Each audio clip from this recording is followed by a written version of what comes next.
নমস্কাৰ মই অপূৰ্ব গোস্বামী খবৰত আজি কাজিৰঙা ৰাষ্ট্ৰীয় উদ্যানৰ এটা ঢেকীয়াপতীয়া বাঘ ৰয়েল বেংগল টাইগাৰ বুলি কয় অতি কৰুণভাৱে মৃত্যু ঘটিল সঁচাকৈ এক দুৰ্ভাগ্যজনক ঘটনা জীৱশ্ৰেষ্ঠ মানুহৰ যি বৰ্বৰতা সেই বৰ্বৰতাত বাঘটোৱে কৰুণভাৱে মৃত্যু বৰণ কৰিলে আৰু আমাৰ এটাই দুখ লাগিছে কাৰণ আমি যেন জানি শুনি এই বাঘটো মৃত্যুৰ মুখলৈ ঠেলি দিলোঁ কাৰণ কিয়নো সেয়া 4 মে'ৰ ঘটনা পুৱাৰ ভাগতে এইটো খুমটাই ৰাজহ চাৰ্কুলৰ অন্তৰ্গত দুখুটিমুখ এই দুখুটিমুখ অঞ্চলত এটা বাঘ ওলোৱাৰ কথা তাৰ স্থানীয় এজন সচেতন ব্যক্তিয়ে আমাক অৱগত কৰিছিল আৰু আমি সেইমতে গোলাঘাটৰ বন বিভাগক তাৎক্ষণিকভাৱে জনালোঁ কাৰণ যেহেতু এটা ঢেকীয়াপতীয়া বাঘ কাৰণ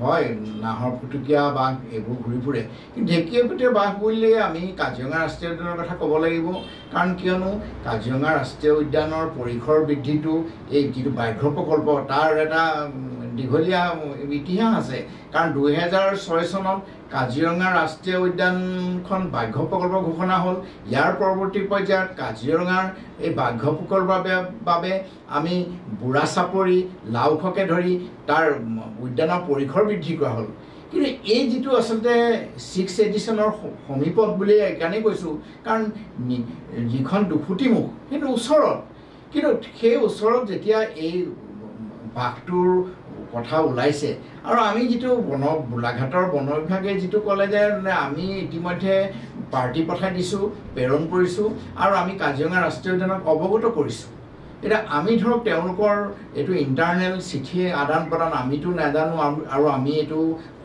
এইটোও নহয় যে যিহেতু এজন বন বিভাগৰ দায়িত্বশীল বিষয়াই যেতিয়া কথাটো ক'ব আমিতো এইটো ভাবিম যে হয় কথাটো কাৰণ ৰাষ্ট্ৰীয় উদ্যানক অৱগত কৰিছে আৰু ৰাষ্ট্ৰীয় উদ্যানৰ এইটো দায়িত্ব আছে কাৰণ কিয়নো কাজিৰঙা ৰাষ্ট্ৰীয় উদ্যানত যিটো ৰাইন যিটো এণ্টি পচিং যি কাৰণে এটা কমিটি গঠন হৈছিল কাৰণ যেনেকৈ আচলতে গড় চোৰাং চিকাৰীৰ কাৰণে বা গড়ৰ কাৰণে যেনেধৰণে কাজিৰঙা ৰাষ্ট্ৰীয় উদ্যান কাজিৰঙাৰ প্ৰতিটো বন্যপ্ৰাণী আজি মই হাতীয়ে কওঁ বা বাঘেই কওঁ প্ৰতিটো বন্যপ্ৰাণী যদি কাজিৰঙা ৰাষ্ট্ৰীয় উদ্যানৰ পৰা ওলাই আহে তাক আচলতে খেদি নিয়াটো ৰাষ্ট্ৰীয় উদ্যানৰ এটা কৰ্তব্য আছে আৰু তেওঁলোকৰ আন্তঃগাঁথনি আছে কাৰণ এইটো নহয় যে কাৰণ তেওঁলোকৰ সেই বাঘটোক তেওঁলোকে আচলতে লোকেট কৰিবলৈ হ'লে ক'ত আছে তেওঁলোকে কেমেৰা বহাব পাৰে কাৰণ তেওঁলোকৰ তেনেকুৱা সঁজুলি আছে তাত কাৰণ এইটো আজি এমাহৰ কথা যিটো চেলেক্ট বাঘৰ আক্ৰমণত মৃত্যু ঘটিছিল গতিকে সেই সময়ত এতিয়া সিদিনা সেই বাঘৰ কথাটো ক'ব বিচাৰে কিন্তু এইটো একেবাৰে যে সেয়া বাঘ আমি নাজানো কিন্তু তেতিয়াও আচলতে গোলাঘাটৰ বন বিভাগে কাজিৰঙা ৰাষ্ট্ৰীয় উদ্যান কৰ্তৃপক্ষক কেমেৰাৰ কথা কৈছিল তেওঁলোকে তেতিয়া লগে লগে WW ফালে ঠেলি দিয়ে এই এনেকুৱা ধৰণৰ যিটো আচলতে ৱাইল্ড লাইফ আৰু টেৰিটৰিয়েল বিভাগৰ যিটো ঠেলাঠেলি মনোভাৱ আমাৰ কথা কি সংৰক্ষণৰ আমি বিচাৰোঁ কাৰণ আমি এগৰাকী পৰিৱেশ কৰ্মী হিচাপে কাজিৰঙা ৰাষ্ট্ৰীয় উদ্যানখনৰ প্ৰতিটো বন্যপ্ৰাণীৰ সংৰক্ষণ হওক আমি সেইটোৱে বিচাৰোঁ আৰু এই যিটো আচলতে বিশ্ব ঐতিহ্য ক্ষেত্ৰ এইবাৰ পৰ্যটক বাঢ়িলে কি কাৰণে বাঢ়িলে ৰাষ্ট্ৰীয় উদ্যানৰ বন্যপ্ৰাণী চাবলৈহে আহিছে যদি আমি বন্যপ্ৰাণীখিনিক সংৰক্ষণ কৰি যদি ভালকৈ আমি ৰাখিব নোৱাৰোঁ তেতিয়াহ'লে আমাৰ আচলতে ৰাষ্ট্ৰীয় উদ্যানলৈ কোন আহিব কাৰণ যেনেকৈ ধৰণৰ পূৰ্বৰ চৰকাৰে যিটো হাৰত আচলতে গড় নিধন হৈছিল কিন্তু সেয়া যিটো তেনেকৈ প্ৰতিৰোধ কৰিলে আমি এটা কথা অৱশ্যে ভাল পাইছোঁ মুখ্যমন্ত্ৰী ডাঙৰীয়াই কাৰণ মানসত 3টাকৈ যেতিয়া দিনৰ ভিতৰত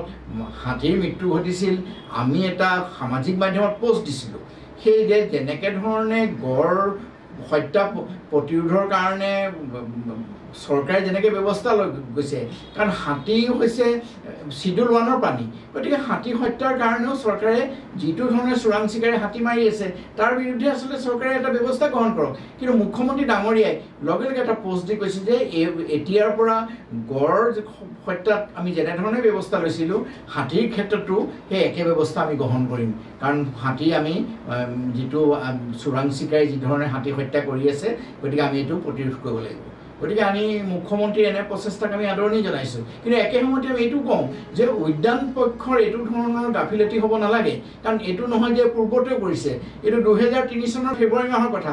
কাৰণ সেই সময়ত গোলাঘাট ঠিক দক্ষিণ হেঙেৰা অঞ্চলত এটা গড় ওলাইছিল। এই গড় ওলাওঁতে যেতিয়া জনসাধাৰণে খেদাখুৰা কৰে, তেতিয়া সেই সময়ত আমি উদ্যান পক্ষৰ সেই সময়ৰ সঞ্চালক আছিল যতীন শৰ্মা ডাঙৰীয়া, আমি তেখেতক অৱগত কৰিছিল।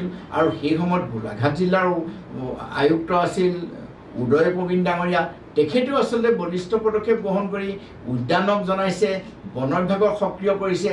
আৰু সেই সময়ৰ গোলাঘাটৰ যিগৰাকী বন সংমণ্ডল প্ৰাধিকাৰী, তেওঁ সেই গড়ৰ মানে আঁতৰাবলৈ গৈ কেনেকৈ ধৰণে আছিলে উভতাই পঠাবলৈ তাক প্ৰচেষ্টা লওঁতে তেওঁ আহতো হৈছে আৰু এজন লগত বন বিষয়া আৰু গড়টো অৱশেষত মৃত্যুবৰণ কৰিছিল। গতিকে টেৰিটৰিয়েলৰ যিখিনি লোক তেওঁলোকে কাম কৰিছে, কিন্তু ৰাষ্ট্ৰীয় উদ্যানৰ এনেকুৱা এটা তেওঁলোকে কৰি দিয়ে যেতিয়াই উদ্যানখনৰ কাৰণ বন্যপ্ৰাণীৰ কোনো পৰিসৰ নাথাকে, উদ্যানৰ বাহিৰলৈ আহিব পাৰে, কিন্তু তেওঁলোকে এনেকুৱা ধৰণৰ কথা কৈ দিয়ে যে 20 কিলোমিটাৰ 10 কিলোমিটাৰ আঁতৰত আমাৰ কোনো দায়িত্ব নাই। এনেধৰণে আচলতে দায় সাৰিলে উদ্যান কৰ্তৃপক্ষই নহ'ব, কাৰণ আমি যিটো শিডিউল 1ৰ যিটো বাঘ ঢেকীয়াপতীয়া, এটা সুন্দৰ বাঘ, সেই বাঘটো কিহৰ কাৰণে আজি মৃত্যুৰ মুখত পৰিল। আৰু বনমন্ত্ৰীকো আচলতে তেওঁলোকে উদ্যান পক্ষই লুকোৱা নিচিনা হৈছে, কাৰণ বনমন্ত্ৰীয়ে নাজানো বুলি কৈছে। আপোনালোকে বনমন্ত্ৰীৰ বাইকটো শুনক পুনৰ আকৌ। আমাৰ দেৰগাঁও ৰেঞ্জৰ আণ্ডাৰত আৰু গোলাঘাট টেৰিটৰিয়েল ডিভিজনৰ আণ্ডাৰত দেৰগাঁও ৰেঞ্জৰ অধীনত বালিগাঁও বুলি জেগা এটাত ৰাইজে এটা বাঘক মানে নিৰ্মমভাৱে হত্যা কৰিছিল। আৰু এইটো অতি দুখৰ কথা, আৰু ৰাইজে তেনেকুৱা কৰিব নালাগিছিল। তো সেই অঞ্চলৰ ৰাইজে বাঘ এটা ওলালে তাত নিশ্চয় তেওঁলোকে সন্ত্ৰাসিত হ'ব। আৰু সেই কথাখিনি তেখেতসকলে আমাৰ ফৰেষ্টক জনালে, আমাৰ ফৰেষ্টে কাজিৰঙাৰ পৰা আমাৰ মানে ইয়াৰ পৰা অফিচাৰ গৈ আমাৰ বাঘটোক আমি ট্ৰেংকুলাইজ কৰি তাৰ পৰা লৈ আহিব পাৰিলোহেঁতেন। কিন্তু ৰাইজে একচুৱেলি সেই কথাখিনি ফৰেষ্ট বিভাগক নজনায়, গতিকে ৰাইজে নিজাববীয়াকৈ সিদ্ধান্ত লৈ বাঘটোক নিৰ্মমভাৱে হত্যা কৰিছে। এইটো বহুত বেয়া কথা। আৰু সেইকাৰণে আমাৰ গোলাঘাট DFOক ইতিমধ্যে FIR দিব দিয়া হৈছে। FIR দেৰগাঁও থানাত FIR এতিয়া দিব, আৰু এজন ব্যক্তিক ইতিমধ্যে গ্ৰেপ্তাৰ কৰা হৈছে। আৰু বাকী যিকেইজন ব্যক্তি ইয়াৰ লগত জড়িত হৈ আছে, গতিকে আটাইকেইজনকে গ্ৰেপ্তাৰ কৰা হ'ব আৰু ফৰেষ্টৰ আইন অনুসৰি তেওঁলোকৰ বিৰুদ্ধে ব্যৱস্থা লোৱা হ'ব। আৰু ইতিমধ্যে মই আমাৰ স্পেচিয়েল চিফ ছেক্ৰেটাৰী যাদৱৰ লগতো মই কথা পাতিলোঁ, আৰু আমাৰ DFO গোলাঘাট তেওঁ নতুনকৈ জইন কৰিছোঁ যোৱাকালি, গতিকে তেওঁৰ লগতো মই কথা পাতিলোঁ, আৰু SP গোলাঘাটৰ লগতো মই কথা পাতিলোঁ। আৰু সেই গোটেই কথাখিনি মই মনিটৰ কৰি আছিলোঁ, গতিকে এইটো ব্যৱস্থা লোৱা হ'ব। কিন্তু মই সকলো ৰাইজকে এটা কথাই এপিল কৰোঁ যে এনেকুৱা ঘটনা আমাৰ মানে কলিয়াবৰ অঞ্চলতো হৈছিল। বাঘ এটাও যেতিয়া ওলাইছিল, ৰাইজে ইমান শিলগুটি মাৰিলে যে বাঘ এটাৰ চকু এটা নষ্ট হৈ গ'ল। আল্টিমেটলি বাঘটোক আমি ট্ৰেংকুলাইজ কৰি এতিয়া আমি চিৰিয়াখানাত ৰাখিছোঁ, সেই চকু এটা সম্পূৰ্ণৰূপে নষ্ট হৈ গৈছে। আৰু দ্বিতীয় এইটো এটা ঘটনা হ'ল যে বাঘটোক নিৰ্মমভাৱে হত্যা কৰিছে। যোৱা বছৰ আপোনাৰ সকলোৱে জানে যে তাত এটা যেতিয়া গড় আহিছিল, ৰাইজে চাৰিওফালৰ গড়টোক ঘেৰাও কৰি মানে অত্যাচাৰ কৰাৰ ফলত এটা গড়ৰ মৃত্যু হৈছিল সেই অঞ্চলত। গতিকে আমি ৰাইজক এইটো কথাই অনুৰোধ কৰোঁ, যদি কাজিৰঙাৰ পৰা গড়, বাঘ বা অন্যান্য জীৱ জন্তু ওলাই বাহিৰলৈকে যায়, তো সেই অঞ্চলৰ ৰাইজে ইমিডিয়েটলি আমাৰ বন বিভাগক যাতে খবৰ কৰে, আৰু বন বিভাগে সেইমতে ব্যৱস্থা লোৱা হ'ব। আৰু এইটো ষ্টেণ্ডিং ইনষ্ট্ৰাকশ্যন ইতিমধ্যে বন বিভাগৰ ওপৰত আছেই। গতিকে বনমন্ত্ৰীৰ যিটো বাইট শুনিলে, গতিকে এইটোৰ পৰা এটা স্পষ্ট যে বনমন্ত্ৰীকো আচলতে তেওঁলোকে আন্ধাৰত ৰাখিছে। আৰু এটা দুৰ্ভাগ্যৰ ঘটনা কাজিৰঙা ৰাষ্ট্ৰীয় উদ্যানৰ বাবে, দুখতি মুখত কৰুণভাৱে এই ঢেকীয়াপতীয়া বাঘৰ মৃত্যুৰ পিছতে কালি কহৰা ৰেঞ্জত পুনৰ এটা মৃত বাঘ উদ্ধাৰ হৈছে। আৰু বাঘটো কেইবাদিন হ'ল মৰাৰ পিছত বন বিভাগলৈকে উদ্ধাৰ কৰিছে।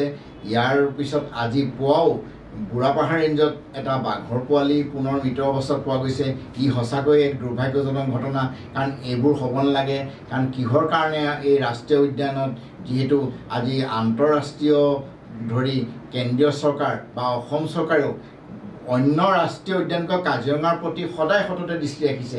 তাৰ পিছতো কাজিৰঙা ৰাষ্ট্ৰীয় বন্যপ্ৰাণী সুৰক্ষাৰ ক্ষেত্ৰত উদ্যান কৰ্তৃপক্ষই বলিষ্ঠ পদক্ষেপ ল'ব লাগিব।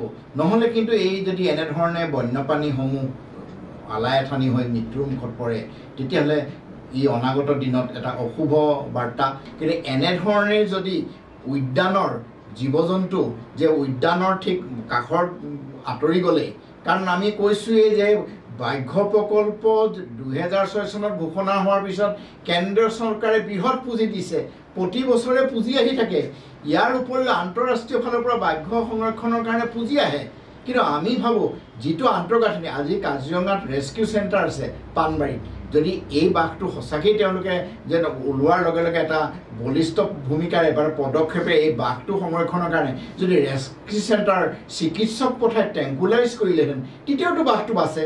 কিন্তু তাকো নকৰিলে তাৰমানে, কাৰণ সম্পূৰ্ণ অৱহেলা। কিন্তু এনেকৈ অৱহেলা আচলতে যিসকল কাজিৰঙা ৰাষ্ট্ৰীয় উদ্যানৰ বিষয়া কৰ্মচাৰীয়ে এই বাঘটোৰ ক্ষেত্ৰত অৱহেলা কৰিলে, আমি ভাবোঁ এই ক্ষেত্ৰত চৰকাৰে ব্যৱস্থা গ্ৰহণ কৰিব লাগে। আৰু এই বাঘটোৰ মৃত্যু এটা তদন্ত হ'ব লাগে।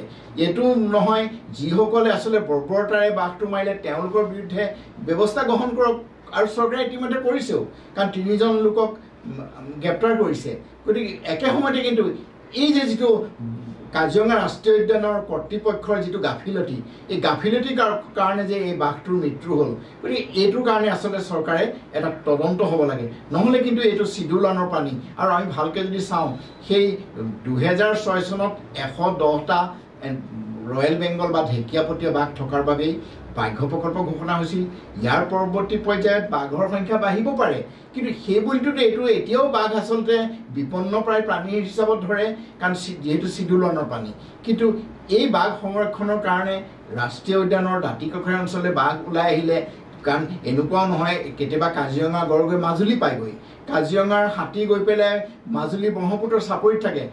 সেইবুলি কাজিৰঙাৰ দায়িত্ব নাই নেকি এইটো ক্ষেত্ৰত কৰ্তৃপক্ষৰ, যে আমাৰ যিহেতু ৰাষ্ট্ৰীয় উদ্যানৰ, কাৰণ বন্যপ্ৰাণী তেওঁলোকে আচলতে তেওঁলোকৰ সীমা ক'ত নাজানে।